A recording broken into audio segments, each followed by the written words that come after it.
welcome to the Deep Dive. Today, we're plunging into the world of the Miss Elegance of the world pageant system. Right. We've got some interesting material here, an interview with the CEO, Anthony Turner, and a podcast he was featured on. Exactly. And our mission for you, the listener, is really to get past maybe some common ideas about pageants and understand what's driving this specific organization. What's its impact? Yeah, because you hear pageant and, certain things spring to mind. Definitely. But looking at Miss Elegance through these sources gives us a chance to, well, see beyond the surface, understand its real purpose. So we're looking at things like female empowerment, community work, personal growth. All of that. Trying to paint a picture of what this system is actually about for the women involved and for you listening. Okay, so let's dive in. Where did it all start? The sources say it was created 10 years ago by Anthony Turner. He's still the director and CEO. Mm-hmm. And what seems key is his motivation. It wasn't quite what I initially expected, maybe. Right. It wasn't just about the glamour or the stage. He apparently saw the real impact contestants were having in their communities.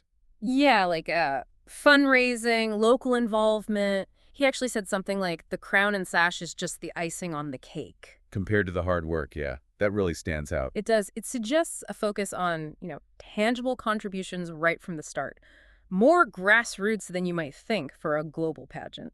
And that vision, this idea of wanting to make a difference in the world, that seems to be the thread running through it all. It looks like it. Encouraging dreams, okay, but also giving women tools, opportunities, practical skills for growth, both personal and professional. It feels broader than just competing for a title, more developmental. Absolutely. And their motto kind of nails it. Inspire, lead, achieve. It's pretty direct. It is. It's not just about appearance. It's about fostering ambition, contribution, getting contestants to take initiative. And using their platform to inspire others, you mean, through their work. Exactly. Using their charity work, their personal stories, trying to boost self-esteem, self-confidence, seems to be a core aim across all ages. Okay, let's talk more about that charity focus. It comes up a lot in the interview and the podcast. Doesn't seem like just a PR thing. No, it seems quite embedded. Did any specific charities jump out at you from the sources? Well, Cancer Research UK is mentioned as a main one. Yeah. But also Dogs Trust in Ireland and the UK, so a bit of variety there. Right. And the crucial bit is how it connects to the competition itself. How so? Well, the sources say contestants are actually judged partly on their charity work. Ah, okay, so it's not optional. It's built into the scoring. Seems that way. It really underlines their commitment to giving back. It's a fundamental piece of it. And that commitment seems to last, too. It's not just for the duration of the pageant. Good point. There are examples, right? Yeah, like Grace Smithen raised over £3,000 for Cancer Research UK. And she even organized doggy pageants for charity, which is quite fun. That's brilliant. And there was another one. Elisha Nicole Turner also raised over £3,000 for various causes. So these aren't just, one-time things while they hold the title. Exactly. It suggests the values stick, that the system fosters a genuine, long-term dedication to community work, to philanthropy. That's quite impactful. Let's shift gears a bit to the actual competition experience. Yeah. The main office is in Dublin, right? So it's got that international base. Mm-hmm. And they've held events in some interesting places. Blackpool was mentioned. Yeah, why Blackpool? Well, the rationale given was interesting. It's partly to actually boost local tourism and provide entertainment there. Huh. So thinking beyond just the event itself, about the host location, too. Seems like it's just a wider consideration. And the final competition itself. Right now, it's a one-day thing. Currently, yes. But the sources mention plans to expand it.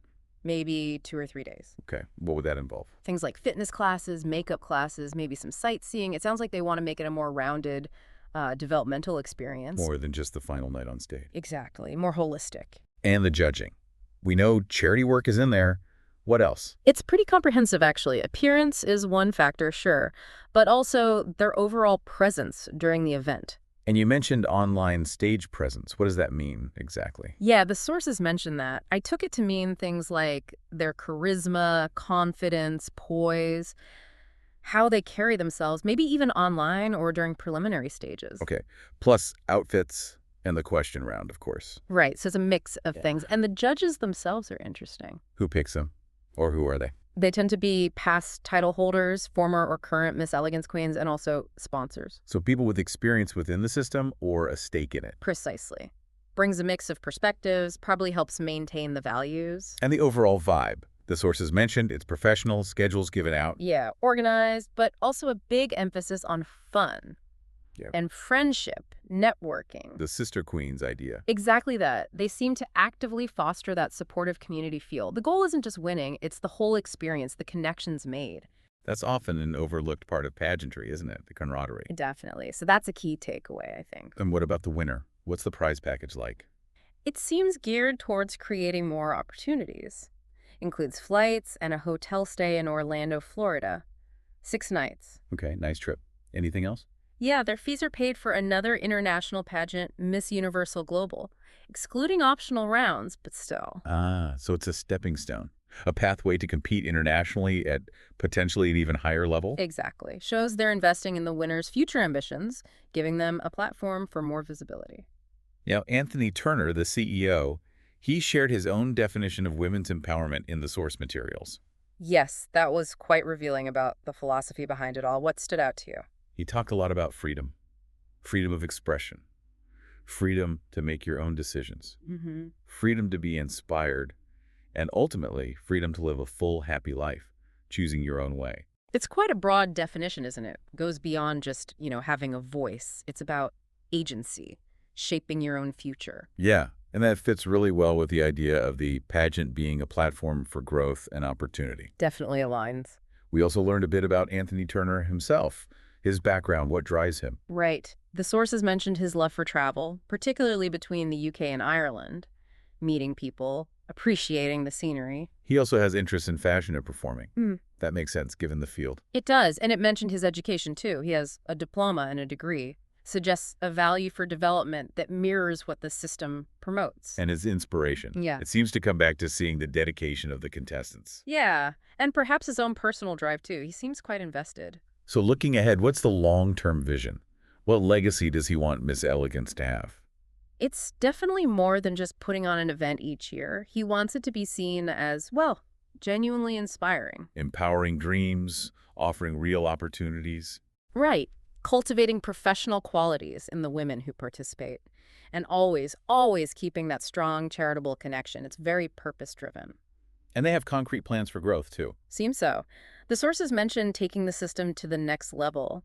The recent appointment of a director for Wales, Sapphire Rose, was given as an example. Okay, so expansion is on the cards. Broadening the reach. Yeah, aiming to impact and empower more women, it looks like. And finally, the sources highlighted some specific past winners. Their stories really illustrate the impact, don't they? They really do. It shows the diversity of the women involved and what they go on to achieve. Which ones caught your eye? Well, Dani Masterson from 2019, she has an acting degree, performed on the West End, TV and film credits. Now a lifetime queen. Impressive. Then Grace Smidden, who we mentioned before, the dancer and fundraiser. She was also first runner-up at Miss Universal Global. Ah, showing that progression we talked about. Exactly. Sandra McKenzie, 2021-22 international winner from Ireland, a trainee pilot. Also loves modeling, fundraising. She actually won Mrs. Universal Global in 2022. Wow, a pilot. Okay. Elisha Nicole Turner, 2022-23 UK winner. Owns a beauty salon, raises awareness for premature babies, cancer research, supports military families. She entered pageantry after an assault, wanting to inspire others. That's incredibly powerful, using her platform for multiple causes. Then Crystal Pincott, 2023-24 UK winner, an equestrian actress, achieved her title after open-heart surgery. Just amazing resilience. She'll compete for the global title. Unbelievable dedication. Hannah Wiedwork from the Netherlands, 2022-23 international. Flight attendant, volunteers for a helpline for kids in foster care, started a tour for positive impact. Really diverse backgrounds and forms of contribution. And Mary Mullally from Ireland, 2023-24 international winner. Mother of 4, care assistant, uses her title to raise awareness for endometriosis and domestic violence. Again, very specific, important causes. It's clear these aren't just figureheads. Not at all. They're active, making contributions in lots of different areas. Yeah. Really embodies that inspire, lead, achieve idea. Absolutely. These stories are probably the best testament to what the system aims for. So wrapping up this deep dive, it feels like Miss Elegance of the world, with Anthony Turner at the helm, is really built on these core values: empowerment, community service. Definitely. It provides a platform for women to grow personally and professionally. It certainly pushes back against some maybe outdated stereotypes about pageants. Yeah, there's a clear emphasis on substance, the charity work is serious, and it's about developing leaders, Hmm. not just about, how someone looks on stage. Right. So for you, our listener, wanting to get up to speed quickly, hopefully this dive gave you a clear, structured look at Miss Elegance of the World, its mission, what it does, and the impact it has. And maybe a final thought to leave you with. Considering the really diverse achievements of these women, the title holders, and that strong focus on making a difference, how might platforms like this be actually changing the definition of influence and leadership for women today? It makes you think about the different roles these queens play well beyond the stage, doesn't it?